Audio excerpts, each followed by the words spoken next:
क्या आप जानते हैं कि कभी-कभी मना करना आपके भले के लिए होता है? जानिए इस प्रेरणादायक कहानी में। एक बार की बात है, किसी जंगल में एक चिड़िया रहती थी। वह चिड़िया बहुत परेशान थी, क्योंकि बारिश का मौसम शुरू होने वाला था और उसे अपने बच्चों के लिए एक घोंसला बनाना था। इसके लिए वह एक अच्छे पेड़ की तलाश कर रही थी।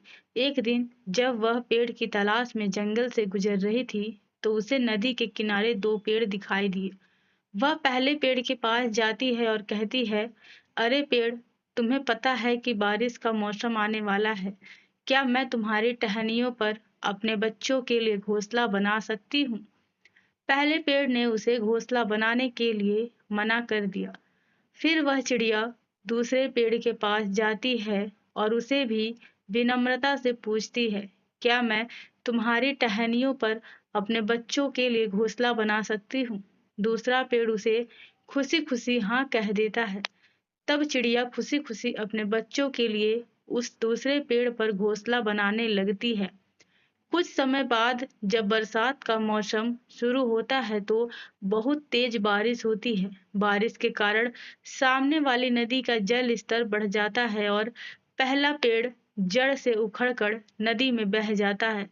यह देखकर चिड़िया बहते हुए पेड़ से हंसते हुए कहती है, जब मैंने तुम्हारी टहनियों पर घोंसला बनाने के लिए तुमसे पूछा था, तब तुमने मुझे मना कर दिया।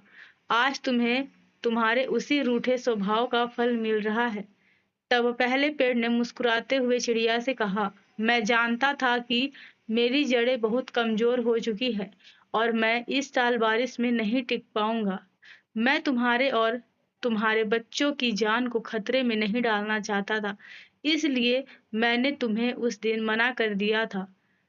मुझे माफ कर देना। यह कहते हुए वह पेड़ नदी में बह गया। दोस्तों, इस कहानी से हमें यह सीख मिलती है कि किसी के इनकार को उसकी कठोरता मत समझिए। क्या पता उसके इस इनकार में आपका भला छिपा हो। जैसे कि हमारे पेरेंट्स हमें कई जगहों पर जाने के लिए मना करते हैं, लेकिन आखिरकार वे हमारा ही भला चाहते हैं।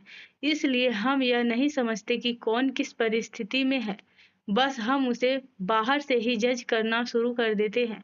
वे कहते हैं ना, डोंट जज a book by its cover. किसी भी किताब को उसके कवर से मत जज करो। इसी तरह किसी भी इंसान को बाहर से देखकर बुरा मत कहो। आपको नहीं पता कि उसकी लाइफ में क्या चल रहा है और वह किस सिचुएशन से गुजर रहा है। बहुत बार इसी तरह की गलतफहमियों के कारण हम अपनी जिंदगी में अच्छे लोगों को खो देते हैं। धन्यवाद दोस्तों।